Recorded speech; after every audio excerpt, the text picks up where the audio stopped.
Seminario Interinstitucional de Comunicación.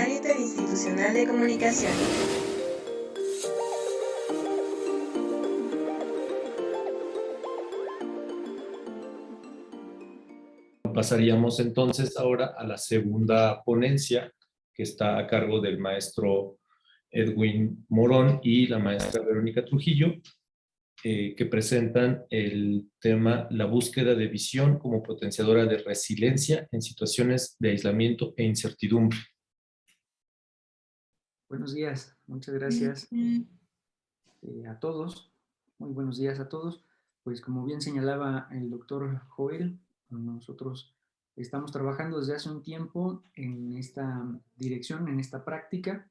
Y pues bueno, a propósito de la pandemia y de todo lo que se desencadenó en términos del confinamiento, en términos de nuevas maneras de interactuar, en términos de privaciones, ¿no?, de ciertas libertades sociales, de ciertas libertades, sobre todo de tránsito, que se concebían como normales, como naturales a la humanidad y que ahora se han visto restringidas, pues es que nos empezamos a preocupar por este planteamiento.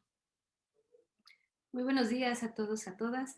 Pues es importante también que resaltemos, antes de comenzar, que en particular nos interesó tocar este tema por la cercanía que tenemos a esta práctica y además porque de alguna forma las condiciones de la pandemia y bueno, algunas herramientas para su atención se han, me parece, enfocado en mayor medida en una situación mediática que poco atiende a las situaciones personales, a las situaciones intrapersonales incluso. Entonces de ahí pues la motivación de realizar este trabajo con esta perspectiva. Vamos a compartir. ¿Es posible compartir la pantalla, Joel, para que podamos apoyarnos con la presentación? Sí, están en el perfil de Carlos Morón. Ajá, ya te hice como host, tal vez. Ya puedes. Por favor, me indican si ya es visible. Ya. Perfecto.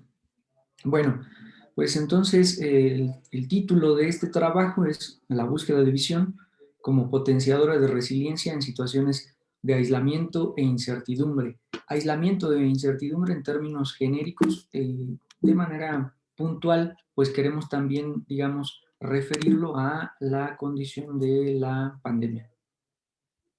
Entonces, el objetivo del trabajo es describir de qué manera la participación en un proceso ritual denominado búsqueda de visión ha influido en la forma de asumir el confinamiento por la pandemia de SARS-CoV-2, así como los procesos anímicos derivados, principalmente el miedo y la depresión.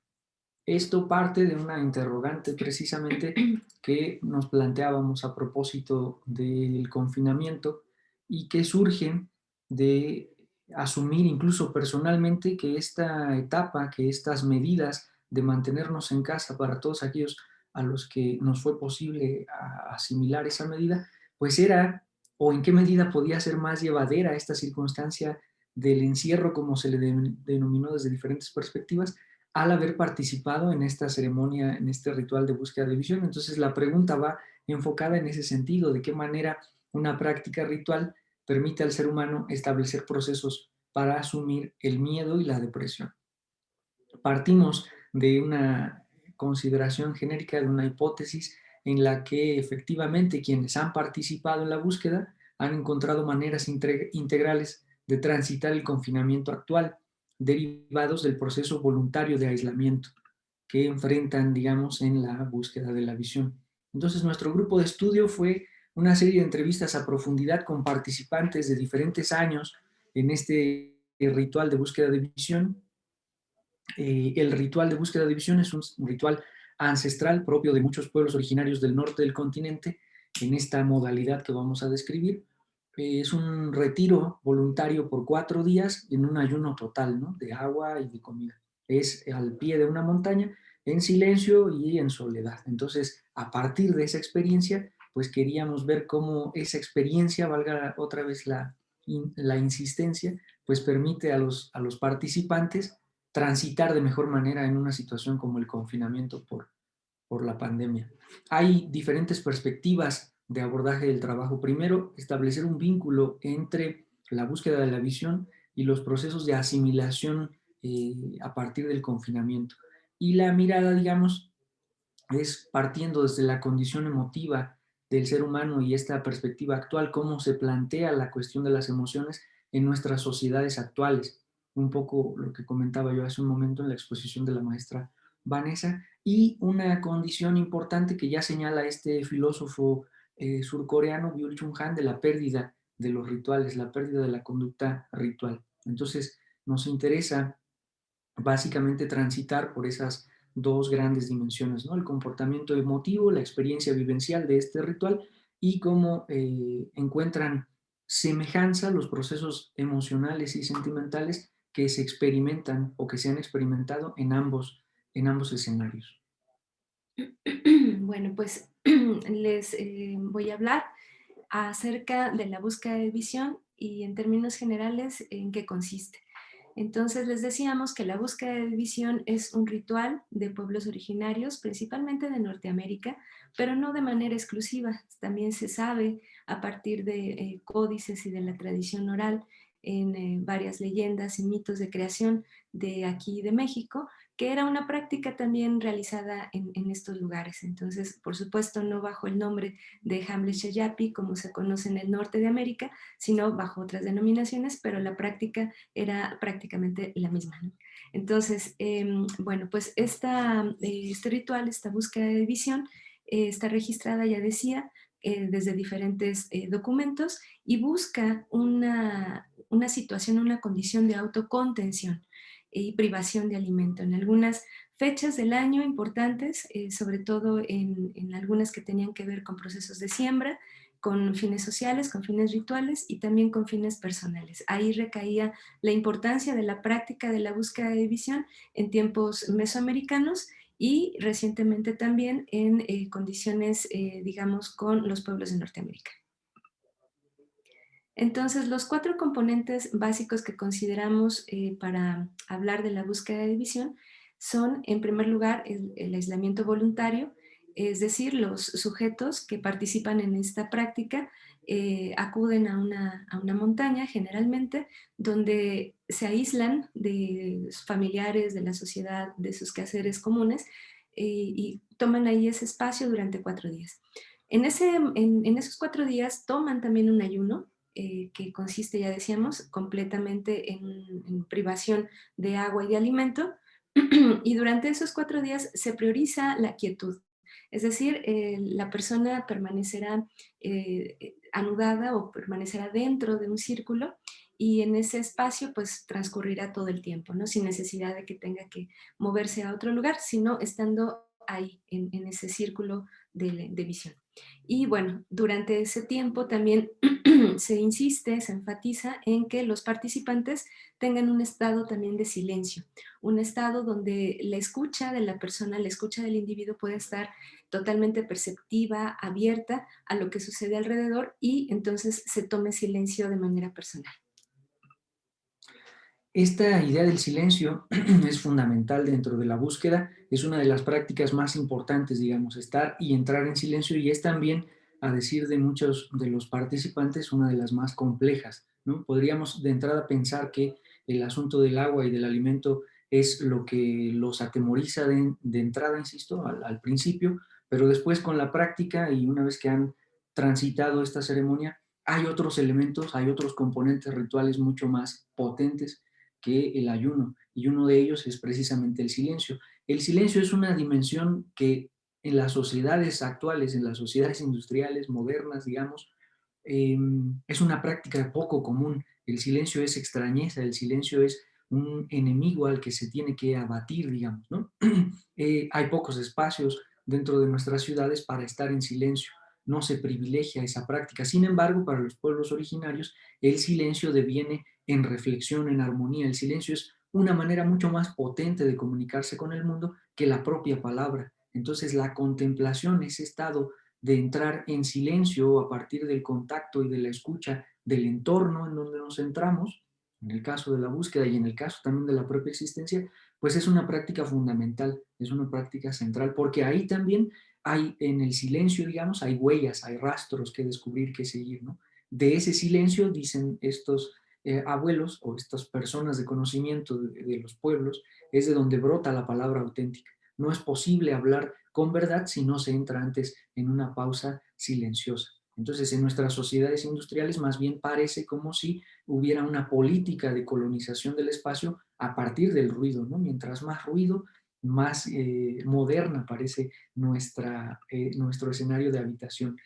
La importancia, digamos, del silencio no es tanto, no es lo mismo que estar callado, digamos, ¿no? El silencio se asume en tanto que es autoimpuesto, y de ahí su valía. No es quedarse callado ante la interpelación de un otro, sino más bien asumir el silencio como algo que nos pertenece, como algo que nos constituye, y ahí radica también su potencia ritual y su potencia mística, digamos, su potencia iniciática, en tanto que es impuesto. Incluso en algún momento Heidegger plantea en El ser y el tiempo que precisamente es desde esta condición silente que el ser se descubre de mejor manera, ¿no? Es el camino hacia el ser. En algún planteamiento también se puede rastrear esta idea. Entonces, la idea del silencio entre los pueblos originarios del norte y en general de América es fundamental. Por ejemplo, el silencio se asume para acompañar, digamos, en cercanía a personas que están en un proceso de duelo por pérdidas familiares. Esta condición, por ejemplo, la podemos observar todavía en nuestras prácticas o en las prácticas funerarias propias de la religión católica, por ejemplo, ¿no? En donde se asume esta idea del silencio o se sustituye la idea del silencio con los rezos, con los cantos, que es una manera también de entrar en silencio. Bueno, pues justamente para entrar en estas condiciones de silencio, de quietud, de ayuno, la dinámica del ritual es precisa, es fundamental. Ya decía hace un momento que los sujetos que participan necesariamente tendrán que acudir a un espacio generalmente abierto, que es una montaña, ya decía, una montaña, un monte, un valle incluso, y en ese espacio se eligen diferentes lugares en donde cada uno de los sujetos, de manera preferente, podrían estar sin tener mirada o sin tener la oportunidad de ser vistos por alguien más. Entonces, en ese espacio se dice, se siembran los sujetos, se siembran los buscadores y se rodean con 4 bastones. Estos 4 bastones van a tener diferentes colores, diferentes banderas y se conoce, se sabe que cada una de estas está orientada a los rumbos del universo. Entonces, uno de los bastones se dirige al oriente y representará ahí la humildad, el autoconocimiento. En el sur se coloca el bastón amarillo, la bandera amarilla, representará la voluntad, es decir, toda la serie de inspiraciones que el individuo podrá despertar para tener una serie de propósitos o de proyectos en su vida que lo alienten, que lo motiven, ¿no? Donde desarrolle justamente la voluntad. Un tercer bastón, una tercera bandera, será de color negro. Esta se colocará en el poniente y representará la sinceridad. Es decir, un poco en el sentido metafórico del color negro, se asemeja con los espejos de obsidiana que anteriormente existían en estos espacios de Mesoamérica y donde la persona podía ver su reflejo. Sin embargo, este reflejo era como un poco turbio, ¿no? Un poco incluso como lleno de este humo que no dejaba ver de manera clara, ¿no? El reflejo de la persona. Entonces, ese proceso de sinceridad es también se simboliza mediante este punto y mediante esta bandera. En el norte se encontrará el cuarto bastón y será de color blanco y representará entonces la integridad. Una vez que los buscadores, que los sujetos han pasado año con año por cada uno de estos puntos, entonces se dice, se logrará ser una persona íntegra, una persona capaz de considerar todas las demás etapas que ha pasado a partir de este ritual. Bueno, es importante señalar, aunque no es propiamente una consideración dentro del texto, sí es importante señalar, dijimos que la búsqueda de visión está inspirada, digamos, en pueblos de Norteamérica, ¿no? En tribus o en nacionalidades originarias de lo que hoy es los Estados Unidos. Sin embargo, como también mencionaba Vero, la práctica del ayuno y del retiro tiene una importancia fundamental en la cultura mesoamericana o en muchas culturas mesoamericanas. Entonces, de ahí que esta coincidencia en el caso de los colores y la perspectiva filosófica en torno a ellos pueda tener esta traducción, digamos, significativa o semiótica, ¿no? Pareciera que son culturas que no necesariamente dialogan y que cuando nos adentramos en la propuesta espiritual que ellos plantean del origen del mundo y cómo nos debemos de disponer a ese origen para poder habitarlo de una manera más digna, pues encontramos estas posibilidades de traducción. Y eso es un elemento fundamental para que estas prácticas, digamos, tengan pertinencia y relevancia dentro de entornos distintos y que no sean nada más consideradas como propias de una nacionalidad originaria o de alguna otra, sino que es una práctica, insisto, común.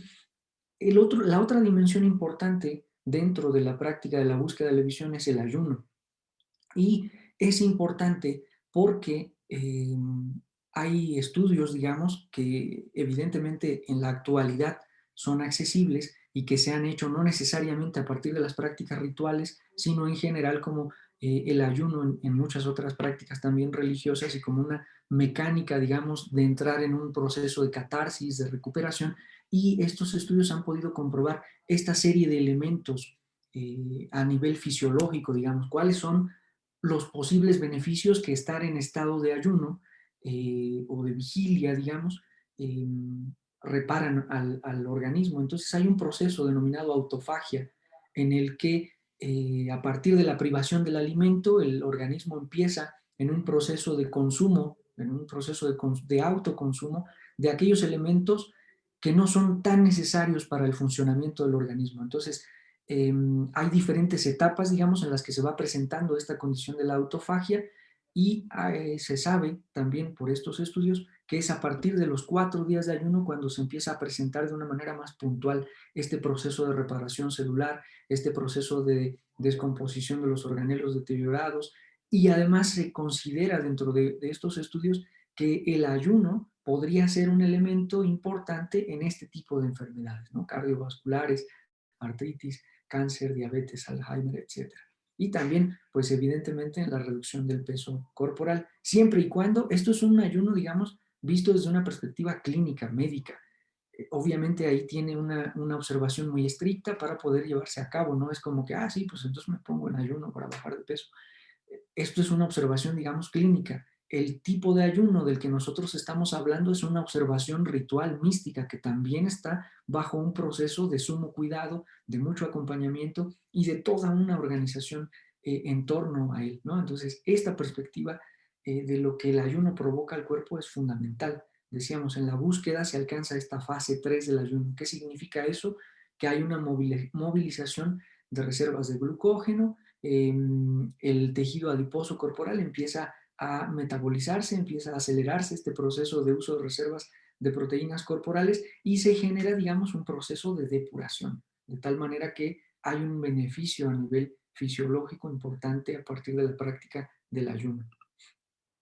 Bueno, pues hasta aquí hemos visto estas perspectivas médicas, una serie de beneficios que ofrece esta práctica del ayuno. Sin embargo, también decíamos a partir de la condición ritual, tiene algunas perspectivas sociales, por supuesto, que ofrece el ayuno a nuestras vidas. Entonces, en primera instancia, aquieta la psiquis, es decir, ofrece un espacio de pues no de poner en blanco la mente, pero sí más bien de aquietar los pensamientos, de tener un espacio en donde la respiración va a ser fundamental, porque esa va a ser una, digamos, una estancia principal para el alimento, para el sustento de nosotros como individuos, y a partir de ese aquietamiento de la psiquis se inicia un proceso de autoconocimiento, un proceso de autoobservación que en la mayoría de los casos es difícil, es complicado llevar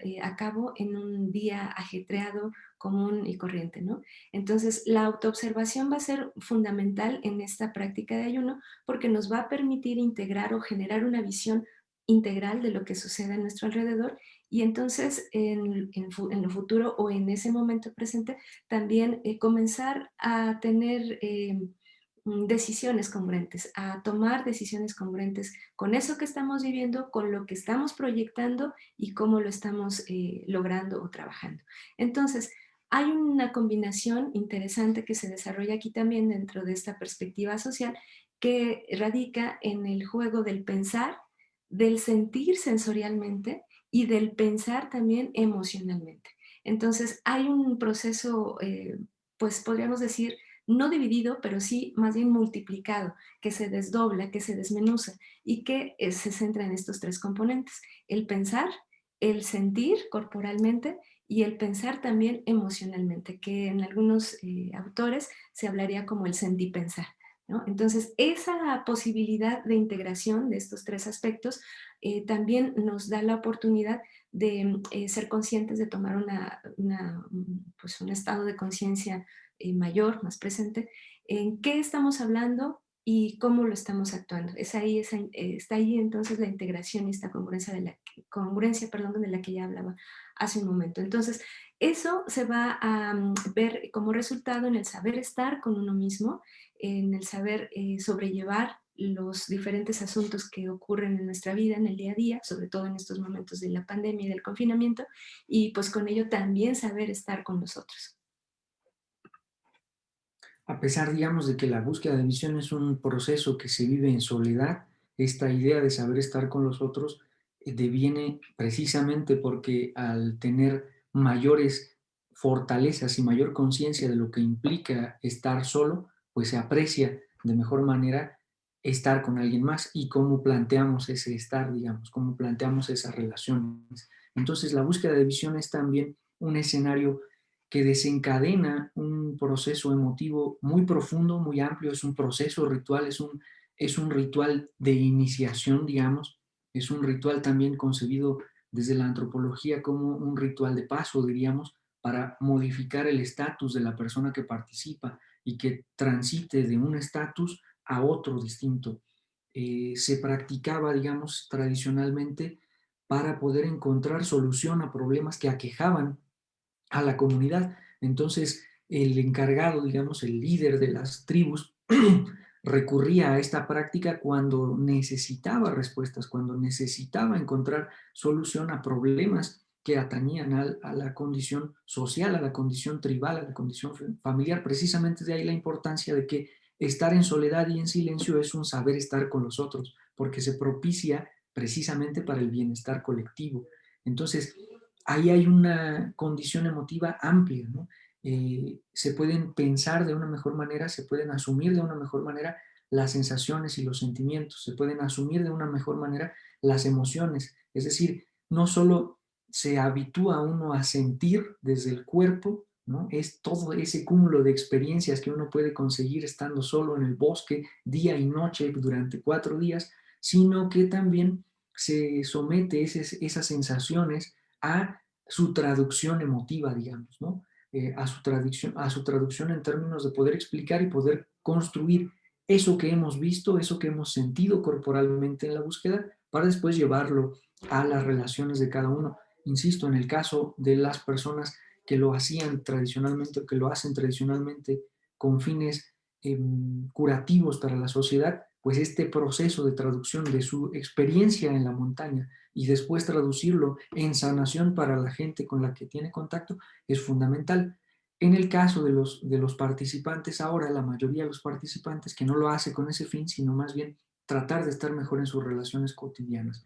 Entonces es una manera distinta de llegar a esta dimensión de la inteligencia emocional, es decir, tener una mayor conciencia, pensar mejor sobre cómo estoy sintiendo y cómo me siento cuando estoy en relación con otras personas. Por lo tanto, me permite tomar mejores decisiones.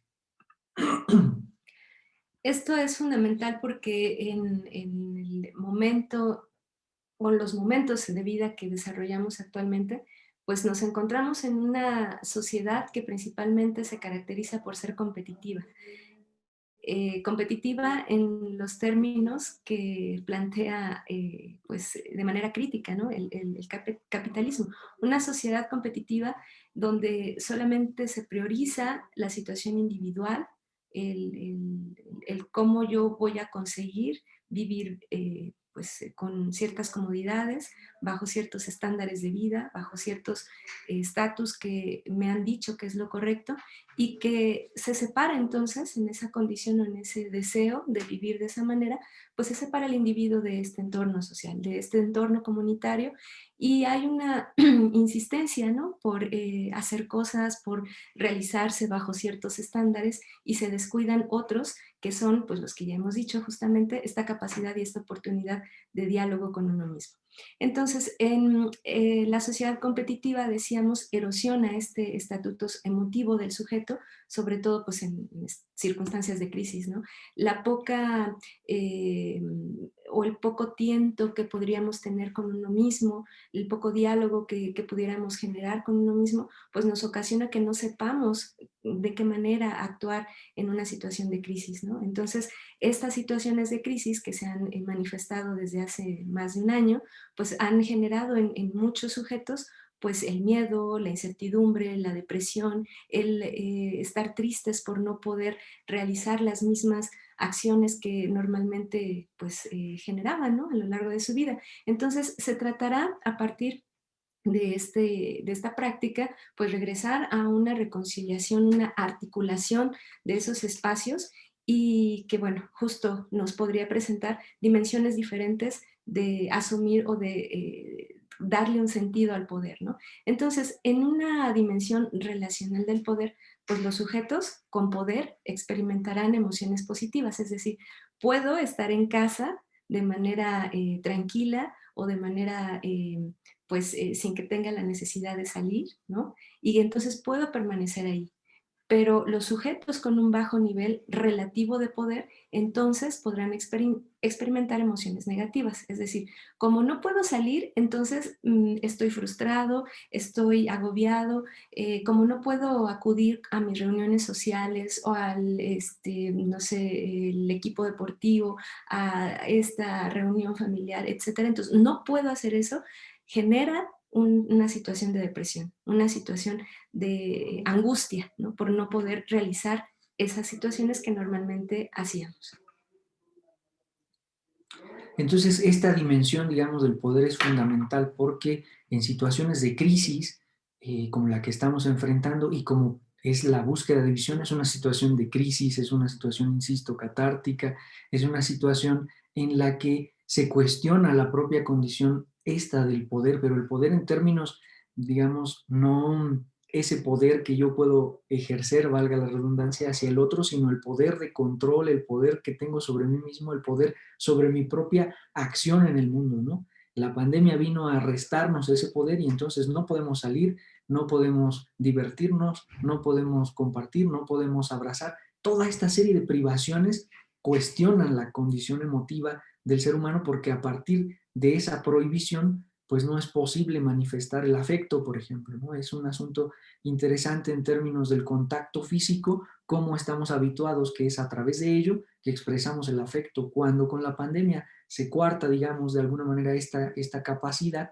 pues entonces aparece esta condición emotiva de depresión, de miedo, de angustia, de incertidumbre. Cuando estás en la montaña, evidentemente no puedes tener contacto con nadie, ni siquiera verbalmente. Entonces es una situación bastante parecida, bastante semejante, aunque la diferencia, insisto, radica en que, por un lado, el ritual pues es voluntario y en el caso de la pandemia es completamente involuntario. Sin embargo, manejar esos estados de tristeza, esos estados de miedo y esa imposibilidad de actuar, porque cuando se halla uno en la búsqueda de visión, la percepción subjetiva del tiempo es completamente distinta también. Y en realidad estás ahí aparentemente sin hacer nada. La idea de la quietud implica esa imposibilidad de acción en la que hemos sido educados en este tipo de sociedad competitiva, ¿no es cierto?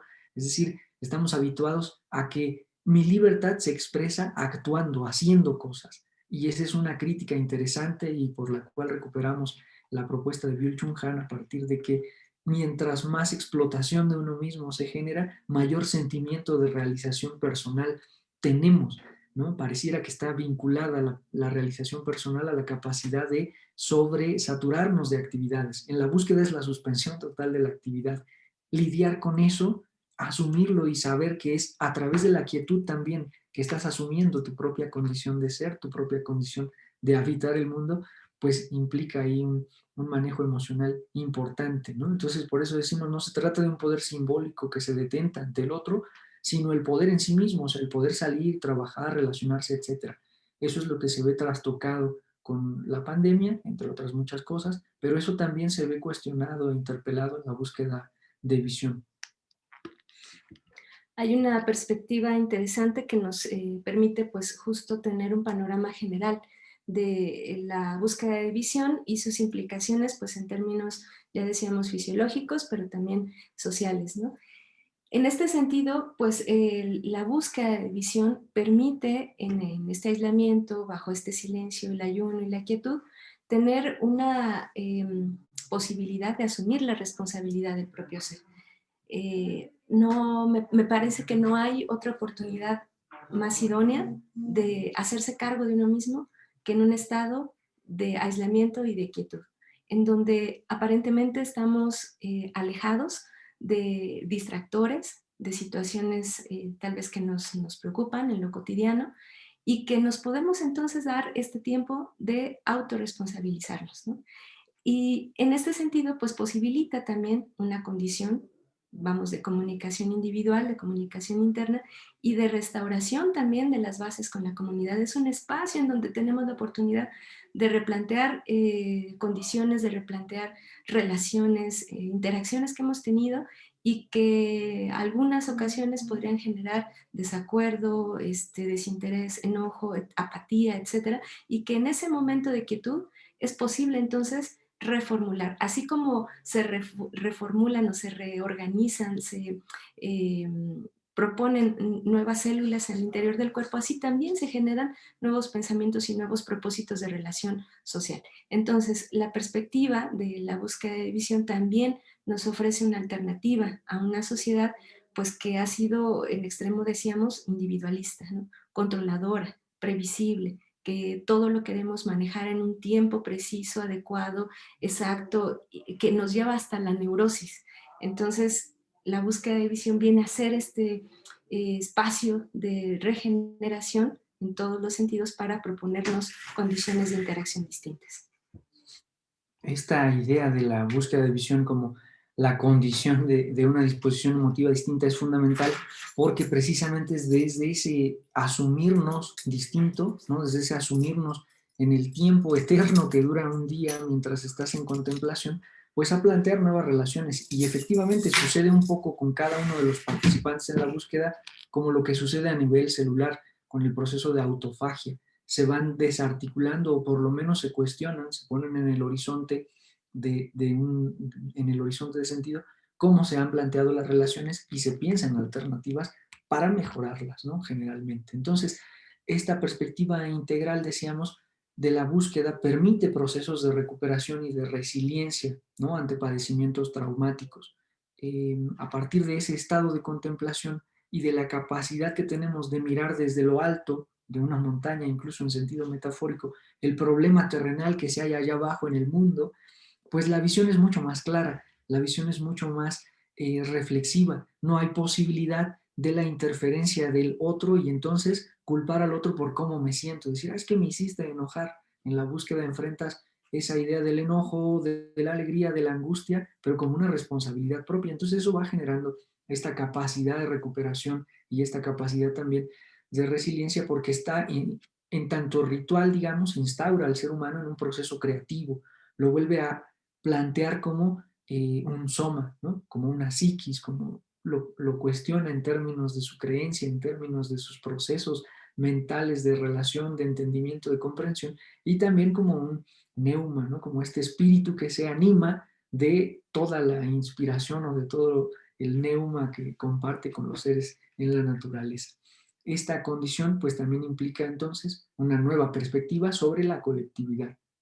Asumimos nuestra presencia en ese espacio de la montaña como una coexistencia. No vamos como el colonizador a tratar de conquistar ese territorio, sino más bien vamos en busca de ayuda, vamos en busca de saber cuál es el lugar que nos corresponde en el mundo como seres humanos, como coexistentes de elementos más grandes, más antiguos, más sabios, más poderosos, ¿no? Que nos enseñan de una manera distinta.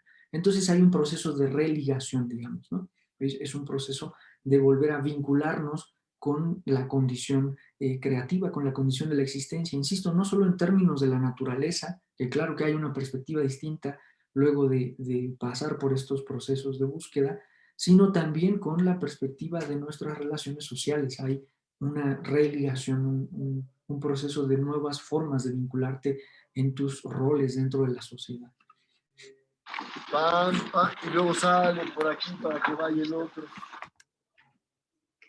Bueno, pues ahí tienen ustedes en pantalla un video que muestra pues uno de los momentos previos a que buscadores y buscadoras suban a la montaña, ¿no? Entonces, bueno, pues esta práctica permite entonces de esta manera, desde la decisión propia, tener también posibilidades de enfrentar el confinamiento y ofrecer resiliencia hacia este proceso, ¿no? Que pudo resultar traumático a varias personas.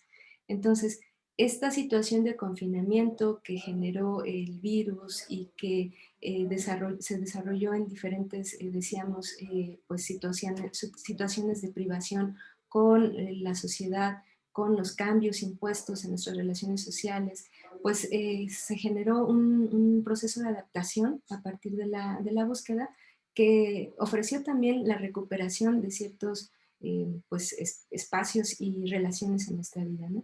Entonces la resiliencia que provoca esta práctica va a dar posibilidad de asumir las consecuencias emocionales derivadas de una mala situación.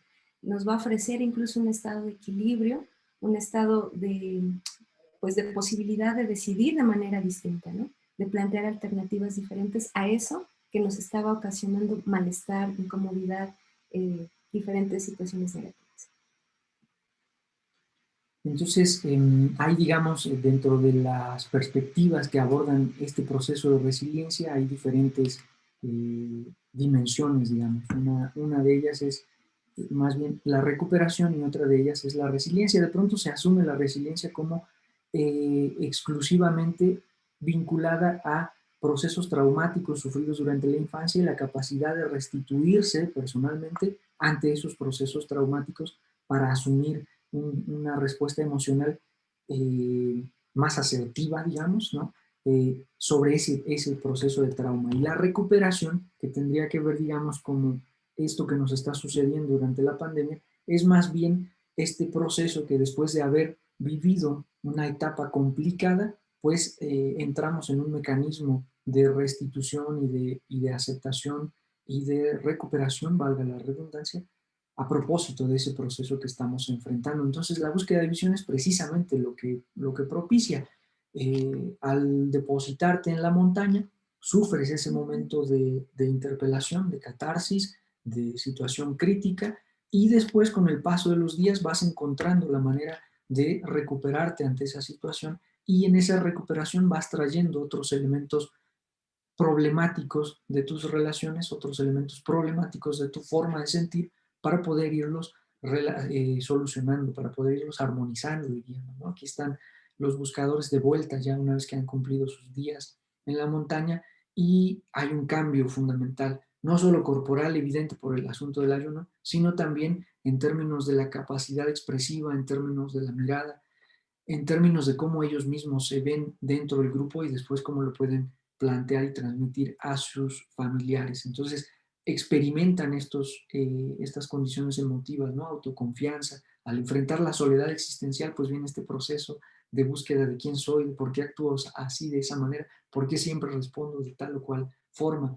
Hay entonces, con la repetición de este proceso ritual, se va generando un capital emotivo que es recursivo, es decir, en momentos críticos recuerdas ese momento y dices, ¿cómo lo solucioné allá? Acá es obviamente más difícil en la vida real que en la montaña, pero ese capital emotivo formado pues te permite enfrentar de mejor forma estos procesos traumáticos cotidianos, ¿no? Y bueno, pues para ir cerrando estas ideas, eh, bajo estos espacios de miedo, de incertidumbre, de tristeza y depresión, que son pues elementos anímicos comunes que son pues manifiestos, ¿no? Desde hace ya varios meses en nuestras vidas, pues la búsqueda de visión presenta una respuesta, no la única, tal vez no la mejor, pero sí una respuesta a estas condiciones de confinamiento.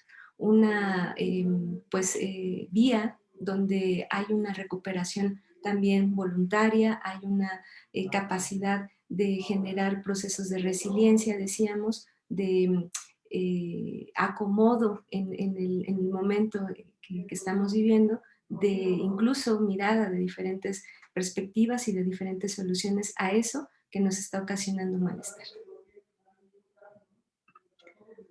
Entonces, esto es parte, digamos, de una condición mucho más amplia. Sabemos que las prácticas rituales dentro de los pueblos originarios forman parte de todo un sistema educativo amplio y un sistema educativo en el sentido estricto, es decir, los seres humanos no solamente son racionales, no solamente son pensantes, digamos, también son seres humanos sintientes y en ese vínculo, en la capacidad que tengamos de relacionar y de articular nuestras respuestas racionales, nuestros procesos mentales cognitivos con los procesos mentales intuitivos y de la emoción, del sentimiento, pues entonces habrá esta formación desde una perspectiva más integral, ¿no? Hay toda una formación espiritual en términos de los individuos para que siempre estén lo más aptos a el mundo que los rodea, ¿no? Entonces, se plantea de mejor manera el padecer emocional humano cuando uno enfrenta estos procesos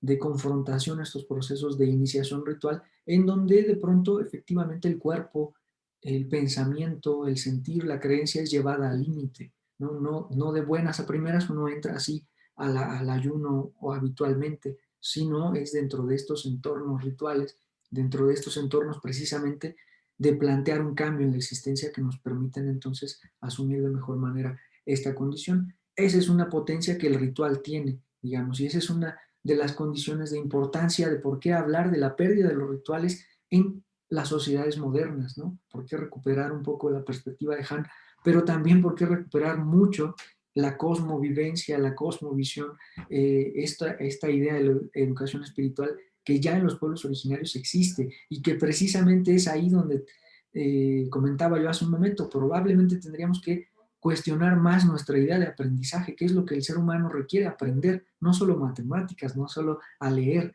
necesitamos aprender a recuperarnos, necesitamos aprender a lidiar con el padecer emotivo, ¿no? Comentábamos también hace poco a propósito de las Olimpiadas, solo uno es el que gana y son muchísimos los que pierden, pero nadie enseña a los atletas a perder, todos los enseñan a ganar y entonces el proceso de recuperación después de la pérdida es mucho más complejo que aquel que gana, ¿no? Entonces es un momento, digamos, ya utilizando la convergencia de la pandemia, es un momento en el que podemos empezar a plantearnos precisamente estas nuevas formas de educación.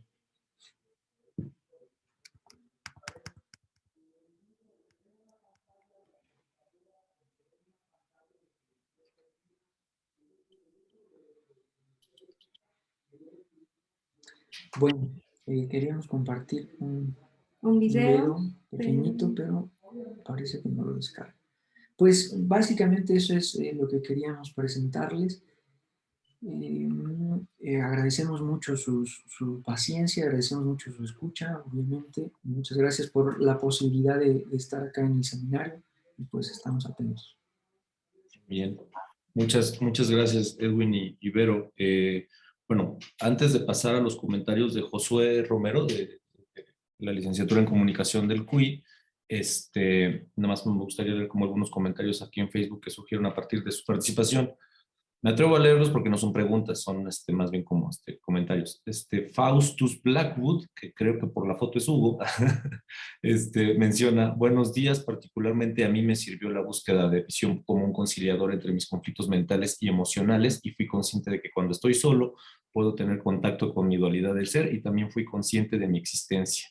También menciona Esme Álvarez, menciona que los problemas mentales o depresivos están muy a flor desde que nos encontramos privados de esta parte social, y Ariana Arevalo los manda felicitar, bueno, les pone una felicitación por su trabajo, por su maravilloso trabajo y por compartirlo. Entonces, ahora sí ya pasaríamos con Josué Romero, de la Universidad de Ixtlahuaca, para los comentarios, Josué. Hola, hola, ¿qué tal? Creo que ya bajó el video, ¿no? Que estaban esperando los compañeros, ¿o no? Sí, si nos dan un minutito para... Sí. Sí, ponlo. Gracias. Todavía puedes compartir, ajá.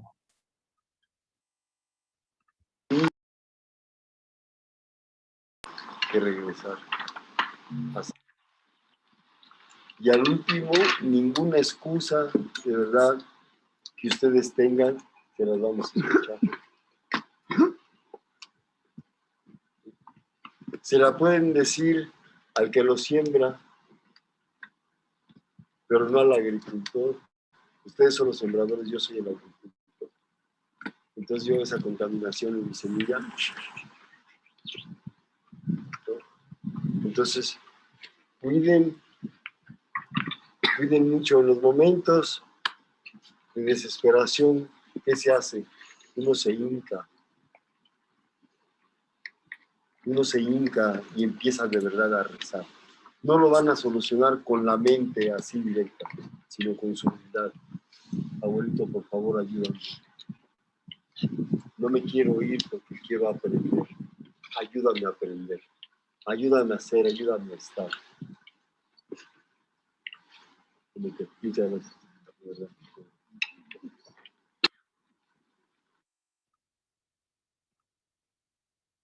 Bueno, pues es una muestra, digamos, de el momento justo antes de subir a la montaña. Eso es todo. Muchas gracias. Gracias. Gracias, muchas gracias, Edwin, Vero. Bueno, entonces ahora sí, Josué, si tienes los comentarios, gracias. Buenos días.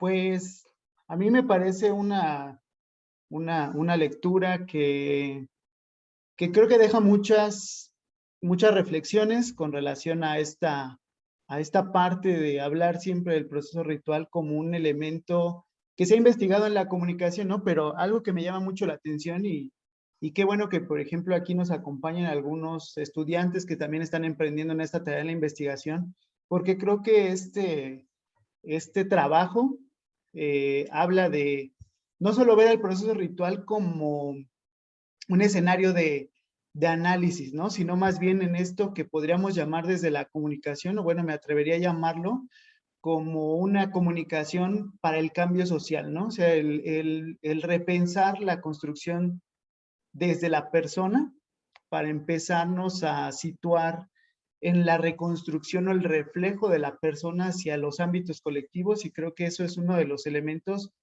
que a mí me llama mucho la atención. Sin duda, el hacer esta lectura para mí fue el volver a repensar esta idea del cómo si empezamos a situar ante la incertidumbre, ¿no? Y precisamente cuando hablamos de esta idea de las tradiciones, de lo ancestral, de las herencias culturales, a veces desde la comunicación tendemos a mirarlas como algo que pertenece a la historia y algo que de repente pareciera que solamente está almacenado en la memoria colectiva y que lo traemos a veces para establecer alguna charla, para reflexionarlo y analizarlo. Sin embargo, creo que una de las grandes aportaciones que tiene el trabajo es precisamente acompañar a quienes lo leemos a través de una narrativa de visualizar que el proceso ritual ante los procesos de incertidumbre, pues nos van a permitir también la reconstrucción de la persona a través del retorno al silencio, a través de la reconstrucción de la parte emocional, el reencuentro con uno, porque también ya en esta época del ruido, situarnos en el silencio y sobre todo en el encuentro personal es todo un reto, ¿no? Y creo que cuando se habla siempre de la investigación, se han construido como narrativas que se sitúan en los procesos rituales, pero hace una lectura que nos lleva precisamente a pensar que es algo que está en el pasado. Sin embargo, creo que algo que se ha estado aportando precisamente en estos trabajos y más allá de la cuestión de la interculturalidad es esta idea del cambio social, y precisamente me atrevería a llamarlo como que este trabajo nos presenta una tecnología cultural, ¿no? ¿Y a qué me refiero con esta idea de la tecnología cultural? A pensar como en un proceso donde la comunicación ya no funciona de manera lineal ni solamente para pensar acerca de los medios, ¿no? Sino pensar a la cultura como algo que podemos cambiar, ¿no? Y entonces aquí es donde precisamente estas reflexiones, donde llegamos a esa conclusión de que todo comunica y que aquello que comunica puede cambiar lo cotidiano. Creo que este trabajo es un ejemplo de esa parte, ¿no? Y de verdad que la lectura del mismo lo pone a uno a pensar si realmente los procesos que ha elegido, las formas en las que ha empezado a conducirse a raíz de esta pandemia, pues son las formas que a lo mejor nos llevan a la nostalgia de pensar cómo era aquello que llamábamos normalidad y cómo es esto de lo que denominamos ahora la nueva normalidad, ¿no? Sin embargo, creo que el repensarnos como personas también puede llevar a reconstruir el quehacer colectivo, ¿no? Entonces, creo que al final esto que presentan ustedes y que les digo, o sea, me atrevería a llamarlo como una tecnología cultural, ha tenido precisamente como finalidad el definir acciones, definir discursos y herramientas que pues contribuyen a la permanencia de aquello que viene de nuestra historia y que ahora nos permite aproximarnos a diferentes significados que reconfiguren precisamente nuestra forma de mirar y actuar ante las nuevas realidades, ¿no? Sin duda que su trabajo presenta una visión que línea tras línea, precisamente como lector te lleva por rutas metodológicas muy claras, donde precisamente el proceso exploratorio de la cultura se vuelve una prioridad y de igual forma como lector, precisamente lleva a situarnos a la necesidad de tratar de ir más allá de lo que podemos encontrar en un material de investigación, ¿no? Y creo que precisamente por eso reitero, ¿no? En esta idea de que el pensar en la crisis, en la incertidumbre y esto que ustedes denominan como el tomar la decisión del bienestar o la construcción del bienestar debe ser visto como un espacio de oportunidad y que precisamente muchos de los estudiantes de repente se empiezan a preguntar, bueno, ¿y por qué solamente puedo estudiar? O ellos a veces se sitúan en esta idea, ¿no? De que de repente lo único que pueden estudiar desde la comunicación tiene que ser desde los medios, tiene que ser desde la cuestión masiva, y a veces perdemos de vista que muchas de las cuestiones que provienen desde nuestras memorias colectivas y desde nuestra construcción cultural pueden permitir no solamente el análisis, sino también la reconstrucción de ciertos aspectos que dentro de la vida cotidiana son tan necesarios para hacer esos cambios, ¿no? Entonces, sortear creo que la incertidumbre y hacerlo a través de estos procesos académicos de la investigación, creo que es una de las prioridades que debemos retomar, ¿no? Y sobre todo nosotros en el quehacer desde la comunicación, desde la investigación, desde la parte educativa.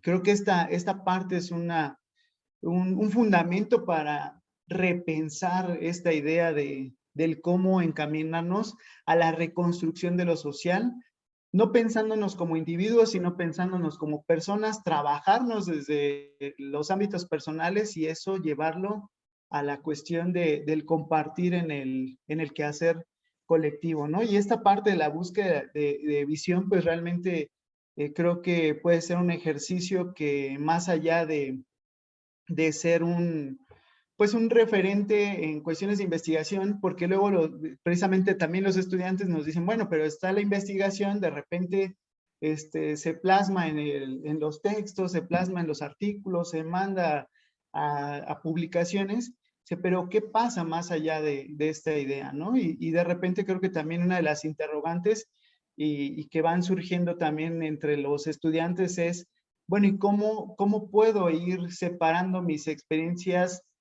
con relación a los temas que me interesan, con relación a esto que le denominamos la objetividad dentro de la investigación, ¿no? Entonces, pues, derivado precisamente de esta lectura, pues yo planteo como tres cuestionamientos principales, ¿no? Entonces, y sobre todo van más encaminados precisamente a que nos puedan apoyar precisamente a que nuestros alumnos miren la investigación de una manera distinta, sobre todo porque pocas veces ellos encuentran este tipo de referencias que nos permiten ver otra forma diferente de la investigación, ¿no? Entonces, una de ellas es precisamente si existe alguna complicación con relación a separar estas experiencias personales con la construcción de esa objetividad en la investigación. La otra es, ¿qué alcances puede tener más allá del análisis de la realidad? Por ejemplo, estos trabajos como el que ustedes están realizando acerca de la búsqueda de la visión y donde ya toman los procesos rituales, ya no solo para ser analizados, sino qué puede pasar más allá del análisis. Y de qué manera, si es que puede ser llevado a ámbitos de lo social, de qué manera podemos trasladar estos análisis, estas comprensiones de la realidad cultural ante esta incertidumbre hacia una serie de ámbitos sociales en uso y aplicación. Creo que es lo que, bueno, los cuestionamientos que yo podría poner aquí, y me parece que el trabajo tiene grandes aportaciones y creo que esperaría, ¿no?, que a la mayoría de nosotros nos empiece a llevar a esta reflexión del repensar esta parte desde la investigación y el cómo podemos generar el cambio social dentro de la misma. Muchas gracias. Muchas gracias. Sí, muchas gracias, Josué, por los comentarios, por el tiempo que has dedicado a leer este texto. Y bueno, en relación a estas preguntas para generar el espacio de diálogo, bueno, se sabe, y es una situación que puede ocasionar cierta ámpula en ámbitos académicos, y es pensar o reflexionar, mirar de una manera distinta, pues, esta idea de objetividad. Y lo digo con mucha reserva y con el tiento que merece, porque de manera reciente se ha procurado que este sentido de objetividad cambie. Y es que al ser objetivos en las investigaciones sociales no va a implicar ese aparente tomar distancia de lo que sucede, tener un sentido como impersonal ante lo que ha sucedido y entonces quererlo mirar como si fuéramos otros. Eso es imposible. Eso es totalmente imposible, porque no podemos dejar de ser nosotros mismos. Los espacios, la mirada, lo que nos interesa investigar, siempre va a estar determinado por gustos o disgustos de uno mismo, siempre. Entonces ahí la situación objetiva pues pierde un tanto de sentido como se había construido, ¿no? Desde hace siglos atrás y décadas atrás. Entonces, más bien, lo que se procura desde la transdisciplina y desde estos intentos, digamos, no nuevos, pero sí insistentes o enfáticos en este momento, es que la condición de objetividad se logre a partir de rigurosidades en el proceso metodológico, argumentativo, etcétera, ¿no? Entonces, incluso dentro del modelo constructivista y dentro de estos espacios de educación intercultural, se prioriza, se enfatiza, se insiste constantemente que los temas de estudio sean temas de suma pregnancia al individuo, ¿no? Que sean situaciones familiares, que sean situaciones comunitarias, que no sean temas completamente ajenos al sujeto, porque además implicará pues un espacio pues nuevo, ¿no? Que por supuesto traerá beneficios, traerá situaciones productivas de nuevo conocimiento, pero que no necesariamente va a implicar conocer el asunto de fondo, ¿no? Entonces ahí en esta situación de la objetividad más bien no tendríamos que verlo como asuntos separados o distantes, ni procurar esa distancia así que nos planteaban, ¿no? Desde varias disciplinas, como que hagan que yo no estoy presente. Ustedes sigan practicando lo que estén haciendo, pero como que hagan que yo no estoy.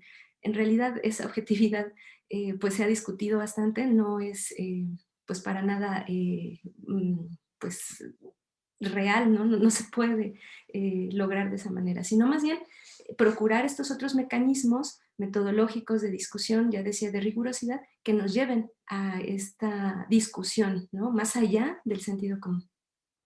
Sí, hay muchas cosas que me gustaría retomar, pero lo voy a hacer de una manera la más rápida que pueda, ¿no? Primero, efectivamente, el asunto de la comunicación lejana, digamos, a los medios, creo que es importante recuperar la dimensión humana de la comunicación. Es decir, la comunicación es principalmente porque se da entre personas. La máquina como dispositivo que media nuestras condiciones comunicativas viene mucho después, ¿no? Entonces sí es importante, incluso ahí en la mediación de la máquina, importa más la construcción del sentido que se quiere transmitir que el propio medio. Entonces eso es importante porque de pronto se pareciera que los estudiantes y las licenciaturas y la formación en comunicación refiere exclusivamente a la manipulación de herramientas.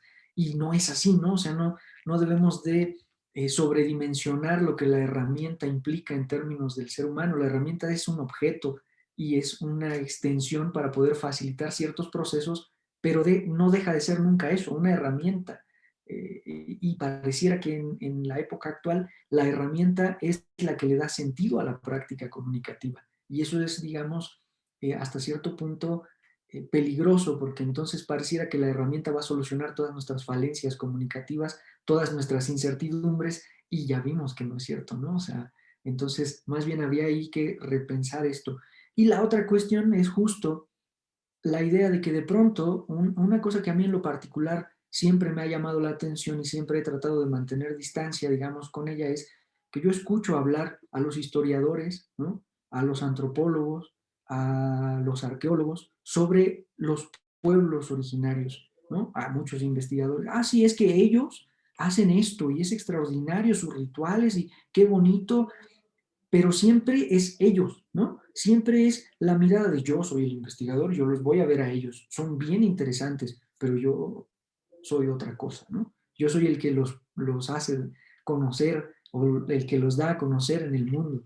Y eso a mí me parece que efectivamente es un ejercicio muy encomiable, muy interesante, es de ello que podemos nutrir también nuestras propias investigaciones actualmente, pero también me parece que estamos ante una época distinta de plantear los fenómenos de investigación, es decir, tenemos que hablar desde la vivencia, es una parte fundamental de los procesos interculturales del conocimiento. No puedes hablar de algo que no conoces, que no vives, que no encarnas. Por eso es tan fundamental el proceso del cuerpo en la mediación ritual.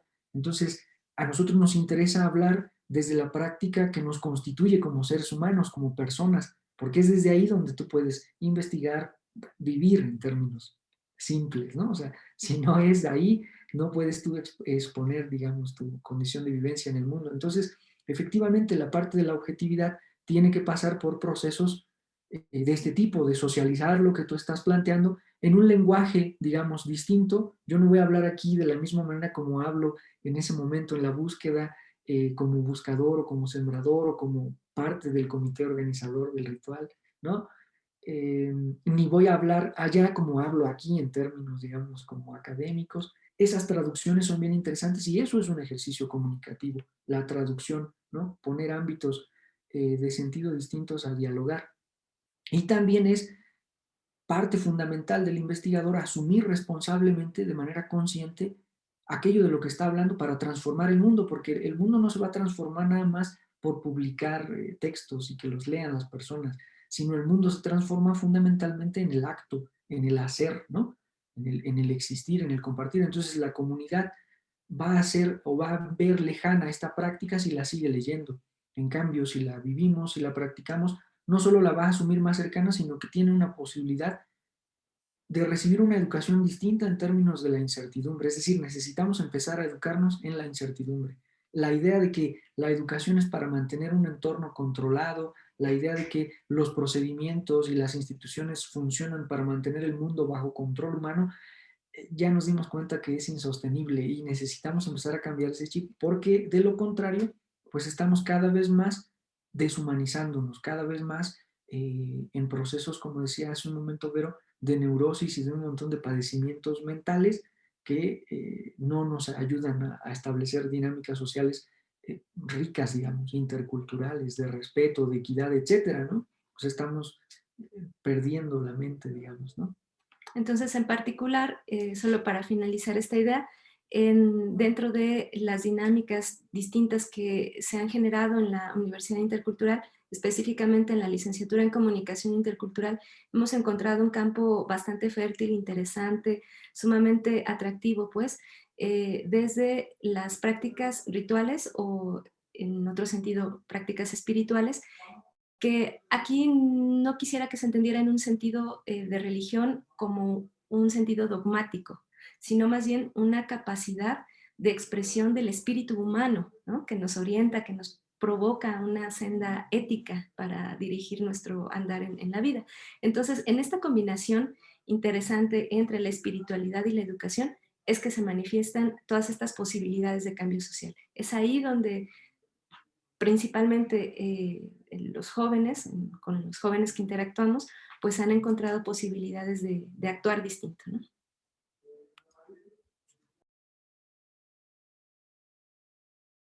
Bien, muchas gracias. No sé si haya algún comentario aquí en Zoom o acá en Facebook. Déjenme revisar. En Facebook, por el momento no, pero sí a ver Miriam y Oliva. Miriam y después Oliva. Gracias. Me disculpo por no encender mi cámara porque me dice mi internet que falla y temo que se corte pronto. Bueno, pues muchas felicitaciones a los chicos por lo que nos acaban de presentar, me parece ampliamente rico. Y yo coincido con Josué en la apreciación de este tipo de investigaciones que evidentemente nos llevan a concretar una visión más amplia de lo que es la comunicación y su objeto de estudio, definitivamente. O sea, no podemos quedarnos estrictamente con la comunicación mediática como objeto de estudio de la comunicación, y me parece que su trabajo es una muestra de esta perspectiva amplia y compleja de la concepción de la comunicación. Entonces, sin más. Luego, evidentemente, lo que nosotros también observamos en este trabajo es, ya lo dije hace un momento, pues más que una visión interdisciplinar, una concreción interdisciplinar de la investigación. Y definitivamente, o sea, me parece que cuando nosotros concebimos la comunicación desde una perspectiva compleja e interdisciplinar, difícilmente vamos a pensar en una objetividad desde el sentido positivista. No. Entonces, hablamos de subjetividades, de intersubjetividades, y evidentemente me parece que lo que ustedes hacen es una práctica dentro de esta investigación a acción. Me parece que lo que está al origen y que después viene a complejizarse de manera afortunada es esta observación participante, ¿no? Que entonces deja de ser observación porque es participante precisamente. Y entonces a mí me gusta mucho la concreción de este quehacer. Esto por un lado, y me parece que de hecho sí hay una antropología que busca más como esta observación no participante, directa, etcétera, pero que, si me permiten, y quienes tienen más conocimiento de la antropología, a mí me parece que el legado de Geertz y en su momento su esposa, cuando hacen este estudio de la pelea de gallos en Bali, es ampliamente... desde mi perspectiva es un trabajo y un reporte emblemático, porque permiten ver que no podemos hacer antropología a secas o antropología de la comunicación. Creo que esto forma parte de lo que se ha denominado antropología de la comunicación, o cualquier tipo de trabajo de campo cualitativo, perdón, sin integrarnos. O sea, no. Yo creo que esta lección magistral que nos da Geertz, y a partir de la experiencia que vive él con su esposa en Bali, nos permite ver esa necesidad. Y me parece que, perdón, me parece que de ahí en adelante, pues es como insistiré que es como el punto de partida para decir, no puede ser de otra forma. Definitivamente no puede ser de otra forma, y definitivamente no podemos esperar que se nos evalúe o se nos califique o se considere relevante social, académicamente, un trabajo por no cumplir con una objetividad desde la perspectiva positivista. Bueno, sin más, muchísimas felicidades. Gracias, Miriam. Oliva. Sí, muchas gracias. Buen día a todos, a todas. Yo quiero hacer algunos comentarios que surgieron a partir de la lectura de los compañeros. Y primero son comentarios en términos generales, así tal cual, y luego ya una cuestión más particular en relación con el proceso mismo del trabajo. Lo primero, me pareció muy interesante el que se estén abordando este tipo de prácticas como nuevas prácticas comunicacionales. Y creo que es altamente pertinente, no nada más para la cuestión del diálogo intercultural, sino también para el diálogo multidisciplinar, ¿no? Sobre todo atendiendo a esto que acaba de decir Miriam, de cómo la comunicación puede vincularse en este caso con la antropología o con la religión y otro tipo de fenómenos, no nada más en términos de compartir objetos de estudio, sino también en términos metodológicos, ¿no? Creo que eso es una riqueza que pone sobre la mesa el trabajo que nos han compartido. También me parece que es muy interesante plantear estas nuevas maneras de entender la comunicación, no solo en términos mímicos o en términos sonoros, sino también esto que ellos dicen, el silencio también comunica, ¿no? Entonces, en ese sentido, creo que es muy importante para el trabajo, ya cuando se presente para publicación, de problematizar la comunicación, ¿no? Para expandir esto que ya han dicho tanto Miriam como Josué, de que la comunicación tiene que ir más allá de los medios de comunicación tradicionales para incorporar nuevas formas de comunicación. Y ahí, bueno, pues el silencio y lo que representa el silencio en una comunicación, no nada más hacia afuera, sino también en una comunicación hacia adentro, ¿no? En este caso con la persona misma, ¿no? Porque estableces, decían, diálogos internos y eso pues también son formas de comunicación, aunque no aparezcan, ¿no? En el mundo social o en el mundo de la vida. Creo que entonces valdría la pena hacer esta problematización respecto de cómo hemos estado pensando la comunicación para introducir nuevas formas de comunicar. En ese sentido, recuperar el silencio también me parece que no, hay una tradición, no nada más entre los pueblos de Norteamérica, y esto me trajo a la memoria toda una serie de prácticas que hay, por ejemplo, en la Europa medieval, en relación sobre todo con las comunidades monásticas, a la práctica del silencio, ¿no? Por ejemplo, aquellos o aquellas que al ingresar a los monasterios hacen un voto de silencio. Por un lado, como un afán de alejarse del mundo, ¿no? Que es esto que ustedes decían, el mundo es el ruido, el mundo es la palabra, el mundo es, y entonces me alejo del mundo, me abstraigo del mundo, pero también como un espacio para la meditación y la búsqueda, en este caso no de uno, sino la búsqueda de Dios, ¿no? Que normalmente van aparejados. Y específicamente pensaba en toda esta tradición de los monjes de la trapa, ¿no? Donde entran y pues lo que hacen primero es cavar su tumba y luego dedicarse al silencio. Y hay hasta una película así que se llama El Gran Silencio, ¿no? Entonces, creo que en Occidente hay también toda esta tradición de revalorar el silencio como una vía para acceder, en este caso, a Dios.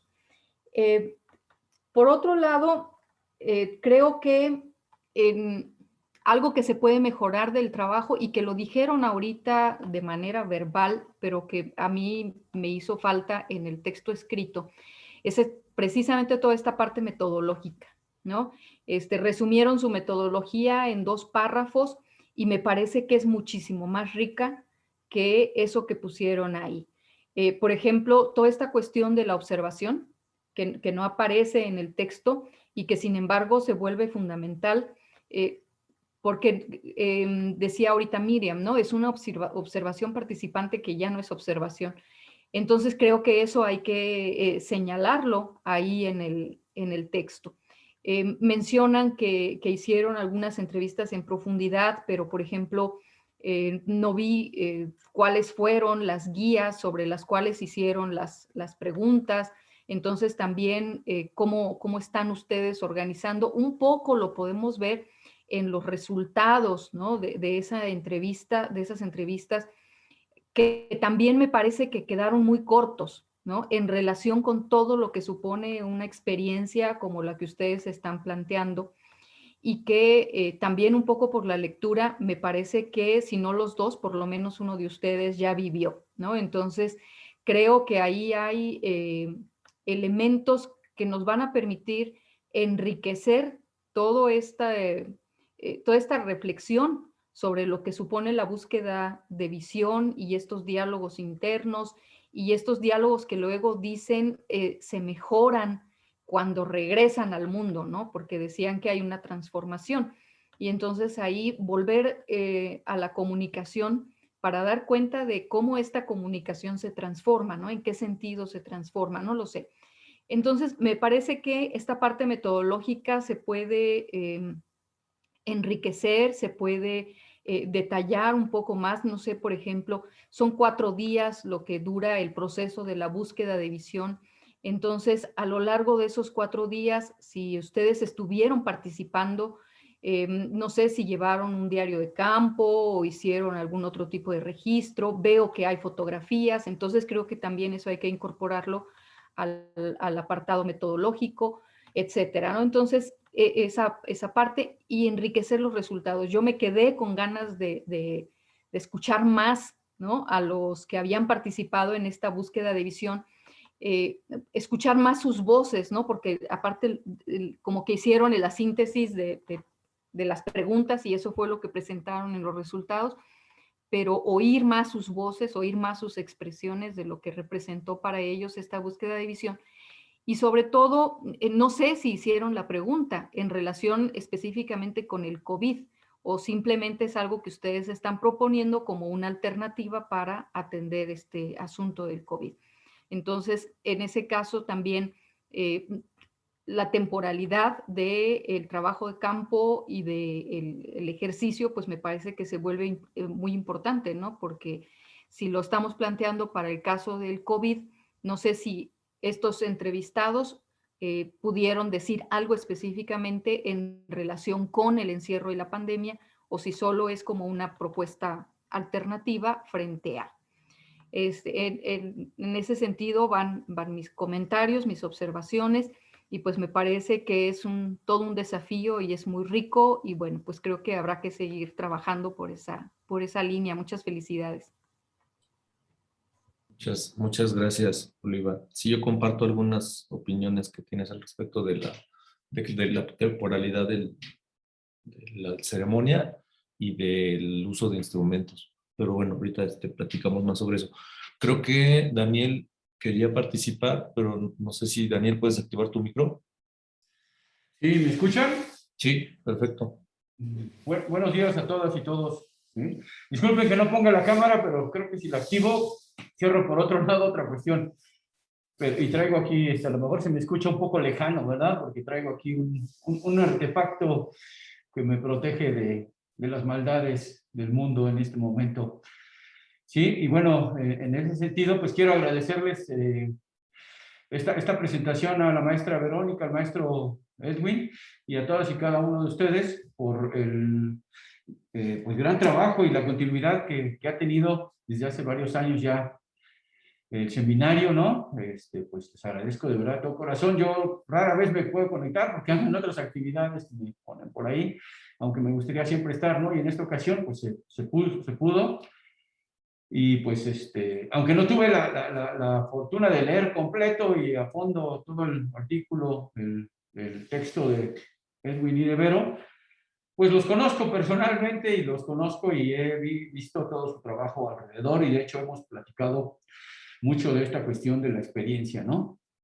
Y creo que es algo que en lo personal a mí me llama mucho la atención cómo vinculan estas dos partes, la experiencia y la parte académica, ¿no?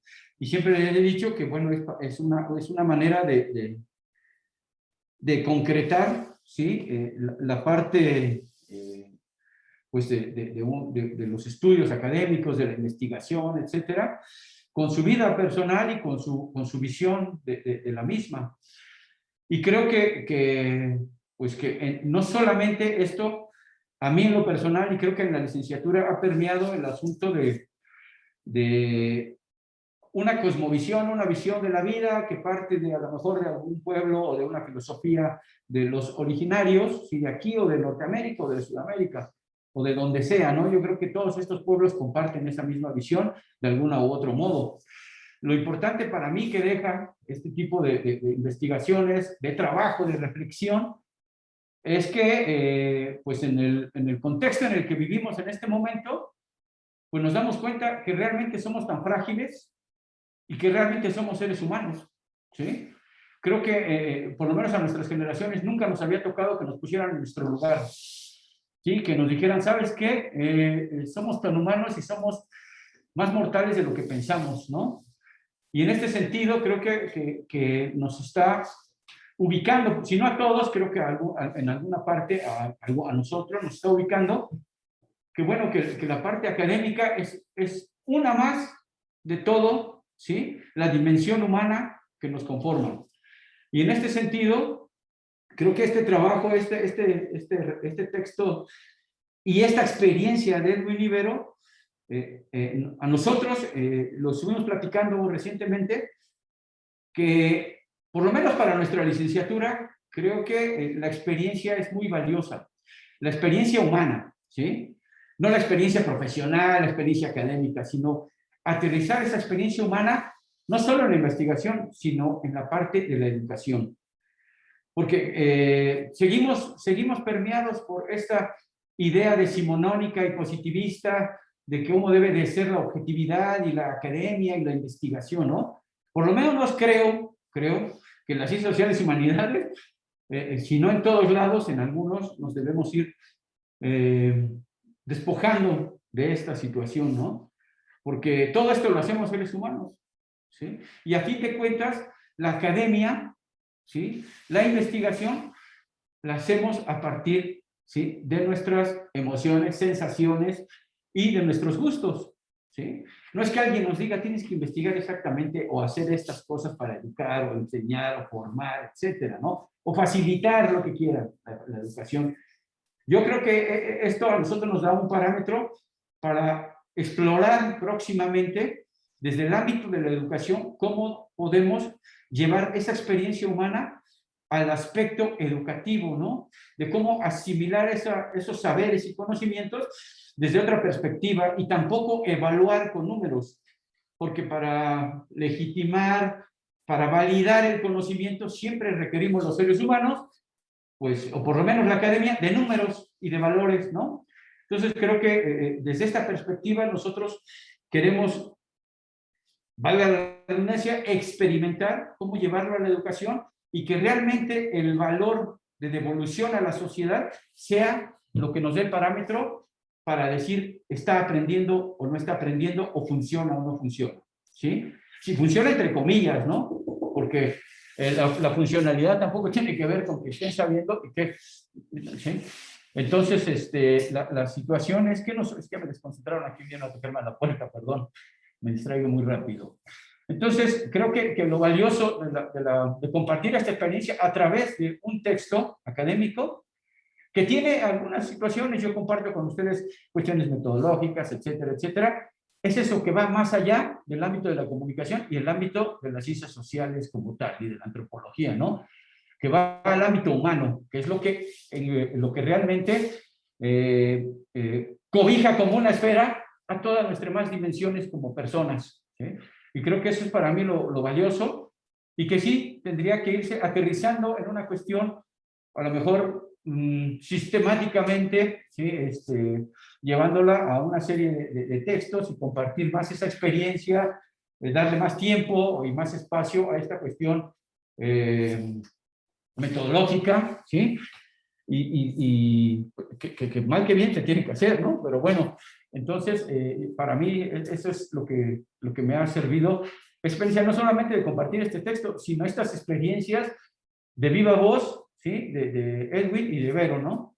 Quisiera hablar más, pero bueno, siempre me cuelgo, mejor me dejo ahí. Y pues quiero agradecerles a Edwin y a Vero, a Joel, ¿sí? A Ismael y a todas y cada una de ustedes por trabajar este seminario de la manera tan comprometida y tan inteligentemente. Sí, gracias. Voy a tener que atender aquí. Gracias. Gracias. Muchas gracias, Daniel. No sé si, bueno, ya se juntaron varias ideas y varios comentarios. No sé si Edwin y Vero quieran atender algunos. Sí, gracias, Joel. Bueno, Oliva, pues muchas gracias por los comentarios. Ya hemos tomado nota de algunos de ellos. Y bueno, de repente sé que un ejercicio importante para los procesos de investigación y de redacción de textos, pues es la concreción, ¿no? O sea, ser concretos. Y de repente para colocar o dar oportunidad de expresión a todos los elementos que queríamos, pues fue muy complicado, ¿no? Justo por esto, ¿no? Que es una práctica, que es un proceso, que son voces de más de 10 personas con las que trabajamos estas entrevistas, que pues desbordan las 20 hojas, ¿no? Que nos indican pues para estos textos. Entonces, es complicado manifestarlo de esa manera, pero bueno, por supuesto que se puede realizar una mejora sustancial e importante, ¿no? En el documento. Entonces, claro que ahí ya tomamos nota de todos estos aspectos que nos comentas, que nos sugieres, Oliva. Muchas gracias. Y sí, yo tengo la oportunidad de ser partícipe también de otras disciplinas espirituales que su punto fundamental de ejercicio y de acción pues ese es el silencio, ¿no? Fundamentalmente. Y en concreto, pues la búsqueda de visión y esta práctica de la que hemos hablado, pues nos interesó justamente porque es muy cercana a nuestro cotidiano en términos de la historia mesoamericana que nos precede. Y en términos también, pues, de nuestra relación con estas expresiones o manifestaciones rituales que hoy en día también se siguen realizando en pueblos de Norteamérica. Entonces, es un aspecto fundamental el silencio, no solamente en la búsqueda, no solamente en estos votos de silencio, no solo en el budismo tibetano, no solamente en otras disciplinas como el Ryukai, etcétera, no se encuentra pues un punto de articulación tan constante como el silencio. Entonces, me parece en el temazcal, por supuesto, también, ¿no? Es un aspecto muy constante y que nos lleva a ese punto de origen, ¿no? Ese punto de comunicación con nosotros mismos, ¿no? Un punto que ya decíamos en la exposición misma, pues hemos descuidado, ¿no? Por innumerables factores en la vida cotidiana. Sí, justo la articulación, digamos, de este proyecto era esa, ¿no? Decir, a ver, estamos en una circunstancia de pandemia, de aislamiento, de confinamiento, y los comentarios que escuchamos de la gente que está en su casa es que es la insoportable posibilidad de estar en casa, ¿no? O sea, se transforma el confinamiento en encierro, y entonces nosotros platicábamos y decíamos, pues ¿en qué hemos convertido nuestros hogares? Y se supone que salimos a trabajar para el bienestar de esos hogares, y ahora que tenemos la oportunidad de estar ahí, bajo estas circunstancias delicadas de incertidumbre, se han convertido en el infierno y en el encierro. ¿Qué pasa con los buscadores, no? O sea, ¿qué pasa con esas personas que hemos ido a la montaña y nos hemos quedado ahí unos días y que ahora estamos en nuestra casa en una circunstancia similar? Y una de las preguntas directas precisamente a los buscadores fue esa, ¿no? A ver, ¿cómo te ayudó o qué piensas tú, qué relación encuentras entre la pandemia y el confinamiento y lo que te pasa en la montaña en esos 4 días? Pero, pues sí, de pronto desborda los límites de los textos poder explicar todo esto, ¿no? Pero vamos a tomar en consideración ese aspecto y me parece importante también lo que nos comentaba Miriam y Josué, el asunto de la comunicación, que en el texto de plano me parece que es lo que no está así contemplado en términos estrictos, ¿no? Es decir, a ver, hay formas distintas de plantear la comunicación y que sería un buen entorno, digamos, para poder plantear también este escenario. Y pues nada, muchas gracias por todos sus comentarios.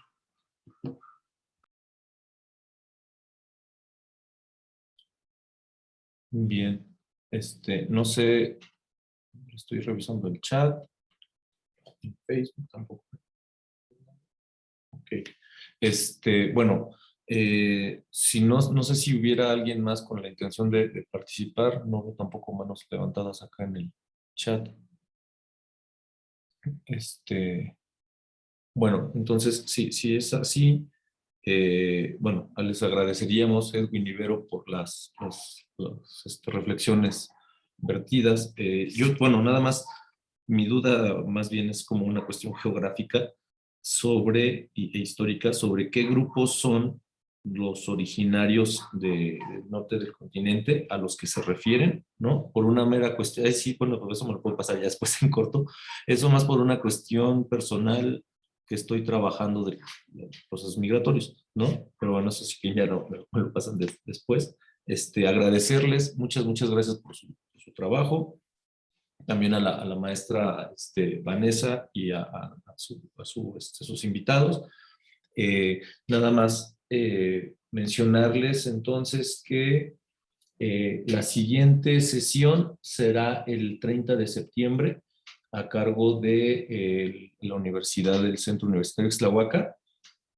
Trabajarían el tema Cristian Poblete Trujillo, que es el proceso comunicativo online al estudiar a los astrofísicos en México, una estrategia de trabajo de campo durante el confinamiento.